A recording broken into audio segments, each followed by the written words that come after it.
بسم الله الرحمن الرحيم.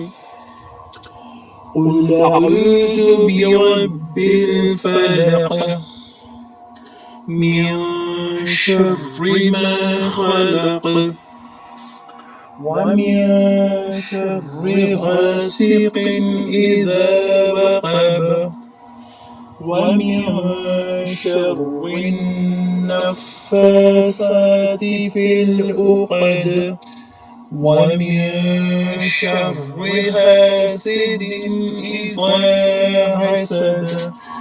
قل أعوذ برب الناس ملك الناس إله الناس من شر الوسواس الخناس الذي يوسوس في صدور الناس من الجنة والناس.